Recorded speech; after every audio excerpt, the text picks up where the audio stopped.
수많은 경제 서적과 금융 광고들이 약속하는 자본의 자유는 실은 소수의 전유물일 뿐일지도 모릅니다. 우리가 살고 있는 자본주의의 심장부에는 은밀하고도 잔혹한 계산법이 작동하고 있습니다. 그것은 바로 가난할수록 돈의 대가, 즉 이자가 더 비싸지는 역설입니다. 부유한 자는 1억 원을 빌릴 때 연 3%의 금리를 적용받지만 신용이 취약한 서민은 같은 1억 원을 빌리기 위해 연 10% 이상의 이자를 지불해야 합니다. 왜 시장은 가난한 이들에게 더 가혹한 잣대를 들이대는가? 이것은 단순한 위험 프리미엄 이상의 시스템적인 불평등의 문제이며 자본주의의 근간을 위협하는 검은 그림자입니다. 우리의 이야기는 한 평범한 가게에서 시작됩니다. 2024년 현재 고금리 시대의 그늘 아래 한국의 가계부채는 2천조 원에 육박했습니다. 이 거대한 숫자는 단순히 국가 경제의 통계가 아니라 밤잠을 설치는 수많은 가장들의 신음소리입니다. 특히 영세 자영업자와 저소득층에게 금리 상승은 생존 자체를 위협합니다. 중앙은행이 물가를 잡기 위해 기준금리를 1%에서 3.5%로 올릴 때 부유층은 자산의 일부를 안전한 채권으로 돌릴 여유가 있지만 한계에 몰린 이들은 이미 비싼 이자를 내고 있는 대출의 상환 압박에 그대로 노출됩니다. 그들이 이용할 수 있는 대출 상품은 이미 고금리이며 경기가 어려워지면 그 이자율은 신용등급 하락과 함께 더 가파르게 치솟습니다. 저신용자에게 적용되는 법정 최고금리 수준의 대출은 이자를 갚기 위해 또 다른 비싼 돈을 빌려야 하는 악순환, 즉 채무의 메비우스띠를 만들어냅니다. 이러한 현상은 개인의 비극에 그치지 않습니다. 자본주의의 작동 원리상 돈을 빌려 투자를 하거나 소비를 해야 경제가 순환합니다.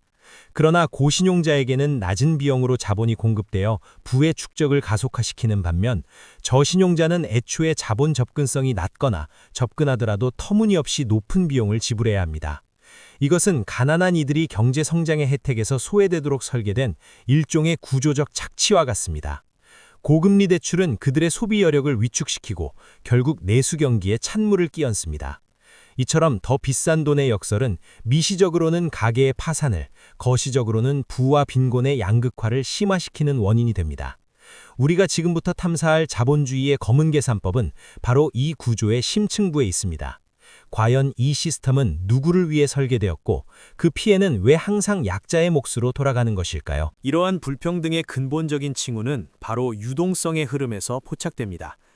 2008년 글로벌 금융위기 이후 세계 각국 중앙은행들은 양적 완화 QE를 통해 막대한 유동성을 시장에 풀었습니다. 의도는 명확했습니다. 경제를 살리기 위해 돈을 싸게 공급하는 것. 하지만 이 싼 돈은 모두에게 평등하게 도달하지 않았습니다. 유동성은 신용도가 높고 담보가 확실한 계층, 즉 자산가와 대기업의 손으로 흘러들어갔습니다. 그들은 이 돈으로 부동산이나 주식 같은 위험 자산에 투자하여 막대한 자산 가치 상승의 혜택을 누렸습니다. 이것이 바로 우리가 목격한 K자산 버블의 핵심 동력이었습니다. 반면 신용 접근성이 낮은 서민과 중소기업에게는 이 혜택이 미미했습니다.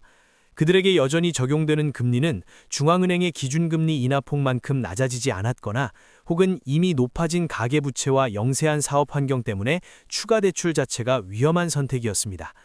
자본시장의 언어로 표현하면 리스크가 높은 집단에 대한 위험 프리미엄이 유동성 공급 효과를 상쇄해버린 것입니다. 부자는 3% 이자로 투기적 자산에 접근했지만 가난한 이는 10% 이자로 생계형 대출을 받아야 했습니다. 이러한 유동성의 편중은 자본주의 시스템의 고유한 충격 흡수 장치인 신용평가 시스템의 모순을 극대화합니다. 신용등급은 과거의 채무 이행 기록을 기반으로 미래의 위험을 측정하지만 그 결과는 필연적으로 부익부 빈익빈을 강화합니다. 이미 자산이 많은 사람은 담보물을 제공할 수 있어 낮은 금리로 돈을 빌려 자산을 더 늘립니다. 반면 소득이 불안정하고 담보가 부족한 사람은 높은 금리를 강요받아 이자 상환 부담 때문에 미래 소득마저 위축됩니다. 돈을 빌리는 비용 자체가 빈곤의 덫을 더욱 단단히 조이는 역할을 하는 것입니다. 이 더 비싼 돈의 징후는 단순한 개인의 재정 문제가 아니라 부채가 정장을 저해하고 불평등을 재생산하는 경제구조의 근본적인 결함을 보여줍니다. 이 징후를 무시한다면 사회 전체의 안정성이 무너지는 위기에 직면할 수 있습니다. 이러한 자본주의의 검은 계산법, 즉 경제 충격의 작동 원리는 이자율의 비대칭성이라는 핵심 기제를 통해 발현됩니다. 자본시장에서는 금리가 위험을 측정하는 척도입니다. 대출기관은 잠재적 채무불이행 위험, 디폴트 리스크가 높다고 판단되는 차입자에게 더 높은 이자율을 부과하여 손실 위험을 상쇄하려 합니다. 여기까지는 시장의 합리적 원리로 보일 수 있습니다. 하지만 이 작동 원리는 저소득층에게 두 가지 치명적인 방식으로 충격을 가합니다. 첫째, 자기실현적 예언입니다. 높은 금리는 상환 부담을 가중시키고 이는 실제로 채무 불이행 가능성을 높이는 결과를 낳습니다. 이자 부담이 높아질수록 가계의 가처분 소득은 줄어들고 경제적 충격, 예로 질병, 실직 등에 대한 완충 능력은 급격히 약화됩니다. 결국 더 비싼 돈이 그들을 실제로 더 위험하게 만드는 것입니다. 둘째, 경기 역행성, 즉 카운터 사이클리서티에 덧칩니다. 경기가 침체되어 저소득층의 소득이 줄어들면 은행들은 위험 관리를 강화하며 대출 문턱을 높입니다. 이 과정에서 고신용자에게는 여전히 낮은 금리가 유지되지만 저신용자에게는 위험 프리미엄이 눈덩이처럼 불어나 금리가 더욱 치솟습니다.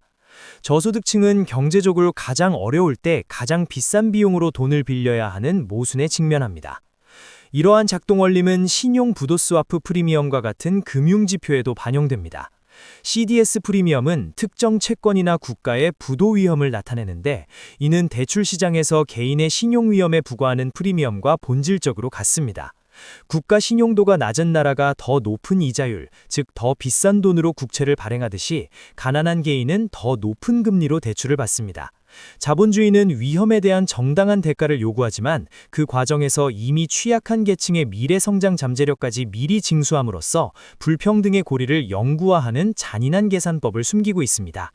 이 충격은 결국 소비 위축과 내수 부진으로 이어져 경제 전체의 활력을 떨어뜨립니다. 자본의 검은 계산법이 국가 단위에서 어떻게 파괴적으로 작동하는지 이해하기 위해 우리는 글로벌 사례를 비교할 필요가 있습니다. 가난한 이들의 돈이 더 비싼 돈인 현상은 개인이 아닌 국가 경제 전체로 확정될 때 더욱 극명하게 드러납니다. 1997년 IMF 외환위기 당시에 한국이 그러했습니다. 당시 한국은 단기 외채에 과도하게 의존하고 있었는데 신뢰가 무너지자 외국 자본은 썰물처럼 빠져나갔고 한국은 생존을 위해 IMF로부터 구제금융을 받아야 했습니다. 이 구제금융은 낮은 금리가 아니었습니다. 한국은 높은 이자와 더불어 가혹한 구조조정 조건을 수용해야 했으며 이는 국가 경제가 치러야 했던 더 비싼 돈이었습니다. 현재 아르헨티나와 터키 역시 이 구조적 문제를 겪고 있습니다. 이들 국가는 만성적인 재정 적자와 높은 인플레이션으로 인해 국가 신용도가 매우 낮습니다. 아르헨티나는 국제금융시장에서 돈을 빌릴 때 선진국보다 훨씬 높은 이자율, 즉 금리를 지불해야 합니다. 이는 국가가 발행하는 채권의 부도 위험이 높다는 것을 의미하며 그 위험의 대가는 고스란히 국민에게 전가됩니다. 높은 금리로 인한 정부의 이자 상환 부담은 복지 지출과 공공투자를 위축시키고 통화 가치 하락, 환율 상승을 초래하며 결국 서민들의 실질 소득을 감소시킵니다. 특히 주목할 사례는 베네수엘라와 그리스입니다. 베네수엘라는 통제 불능의 하이퍼 인플레이션으로 통화 자체가 기능을 상실했고 국민들은 생계를 위해 외국 통화에 의존해야 하는 상황에 놓였습니다. 이 경우 베네수엘라 국민들이 사용하는 달러는 환율 변동성에 노출되어 있으며 이는 비록 외화라 할지라도 그들에게는 예측 불가능하고 더 비싼 생존 비용이 됩니다. 그리스의 경우도 마찬가지입니다. 유로존 위기 당시 그리스는 채무 재조정을 겪으면서 자본 통제를 경험했고 이로 인해 서민들의 일상적인 금융활동마저 극도로 제한되었습니다. 이처럼 국가의 신용도 하락은 그 나라의 최빈곤층에게 가장 가혹한 형태로 더 비싼 돈의 짐을 지웁니다. 즉 국가적 취약성 자체가 국민 개개인의 생존 비용을 높이는 글로벌 자본의 냉혹한 계산법인 것입니다. 이러한 글로벌 자본의 검은 계산법은 한국 경제에도 예외 없이 심대한 영향을 미치고 있습니다. 2020년 이후 한국 경제는 부동산 가격 급등과 가계부채 증가라는 이중의 취약성을 안고 있었습니다. 팬데믹 기간 동안 중앙은행은 유동성을 공급했지만 이 유동성은 대부분 주택과 코인 같은 자산시장으로 흘러들어갔습니다. 그 결과 자산이 있는 계층은 부를 축적했으나 내 집 마련을 꿈꾸던 청년층과 저소득층은 천정부지로 뛴 부동산 가격 앞에서 좌절해야 했습니다. 더 큰 충격은 글로벌 금리 인상기에 찾아왔습니다. 미국 연준의 급격한 기준금리 인상으로 인해 한국은행 역시 금리를 올릴 수밖에 없었고 이는 이미 과도한 부채를 짊어진 가계에 곧바로 직격탄이 되었습니다. 한국의 가계부채 GDP 대비 비율은 세계 최고 수준에 육박하며 이는 부채 상환 능력이 취약한 계층이 많다는 것을 의미합니다. 금리 인상으로 이자 부담이 커지면서 특히 비은행권, 저축은행, 대부업에서 높은 이자를 내고 돈을 빌렸던 저신용자들의 연체율이 급증하고 있습니다. 이것은 단순히 개인의 부채 문제가 아닙니다. 저신용 계층이 이자 부담으로 인해 소비를 줄이거나 파산에 이르게 되면 이는 영세 자영업자를 포함한 내수시장 전반의 침체로 이어집니다. 또한 취약차주의 부실은 곧 금융권 전반의 건전성을 위협하며 CDS 프리미엄과 같은 금융지표에 부정적인 영향을 미쳐 대외 신뢰도를 하락시킬 수 있습니다. 환율 또한 불안정해집니다. 금리 차이가 벌어지면 외국 자본 유출 위험이 커지고 원화 가치 하락, 환율 상승은 수입 물가를 올려 서민들의 실질적인 생계 비용을 더욱 높입니다.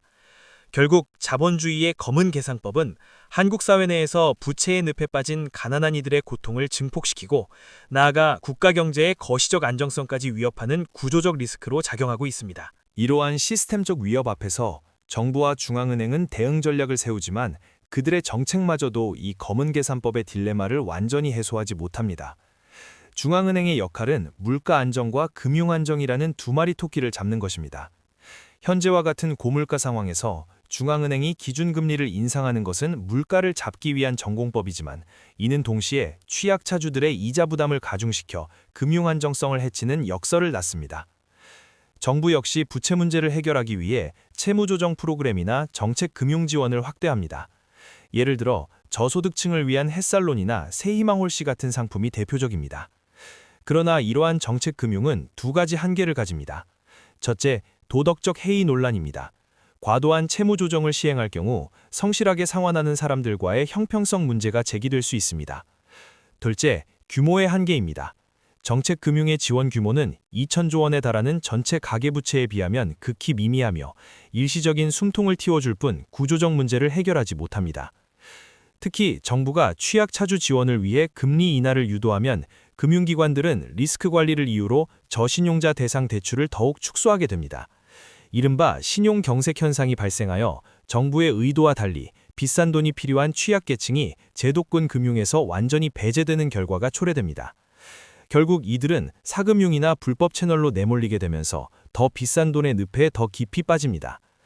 정부와 중앙은행의 대응은 위기의 확산을 막는 소방수 역할은 할 수 있지만 자본주의 시스템 자체가 지닌 가난한 이들에게 더 높은 대가를 요구하는 구조적 불평등을 근본적으로 바꾸지는 못하는 한계를 드러내고 있습니다. 이러한 자본주의의 검은 계산법 속에서 개인은 어떻게 생존 전략을 세워야 할까요? 더 비싼 돈의 덫에서 벗어나기 위한 첫걸음은 부채의 질을 관리하는 것입니다. 모든 부채가 악성인 것은 아니지만 고금리 대출은 생존 자체를 위협합니다.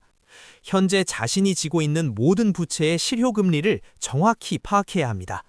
특히 신용카드 현금 서비스나 리볼빙, 비은행권의 고금리 대출, 연 10% 이상이 있다면 이를 가장 먼저 정리하거나 더 낮은 금리의 대출로 전환, 대환하는 것이 최우선입니다. 정부가 지원하는 정책 서민 금융상품이나 은행권의 저금리 대환대출 상품을 적극적으로 탐색해야 합니다. 다음은 현금 흐름 관리와 신용 관리입니다. 자본주의 시스템은 신용도를 기반으로 낮은 비용의 자본 접근권을 허용합니다. 신용 점수를 관리하는 것은 곧 미래의 금융 비용을 절감하는 행위입니다.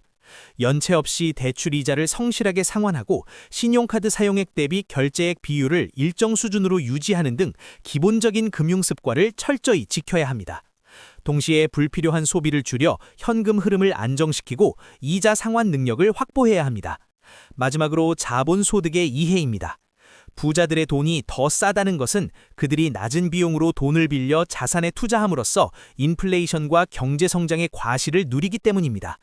저소득층이라도 소액이라도 꾸준히 저축하고 고금리 예금이라 안정적인 ETF 등 낮은 위험으로 자본 수익을 얻을 수 있는 방법을 찾아야 합니다. 더 비싼 돈을 쓰는 소비자가 아니라 더 싼 돈을 활용하여 자본을 축적하는 투자자가 되기 위한 최소한의 경제 지식과 실천력을 갖추는 것이 이 냉혹한 시스템에서 생존할 수 있는 가장 실질적인 인사이트입니다. 즉, 돈을 쓰는 방식뿐만 아니라 돈을 모으고 불리는 방식에서도 자본주의의 원리를 역이용해야 합니다. 우리는 자본주의의 심장부를 관통하는 검은 계산법을 목격했습니다. 왜 가난한 이들의 돈은 항상 더 비싼 돈인가? 그 답은 시장의 단순한 위험 프리미엄을 넘어 신용과 자산이 계층을 따라 흐르도록 설계된 시스템적 관성에 있습니다.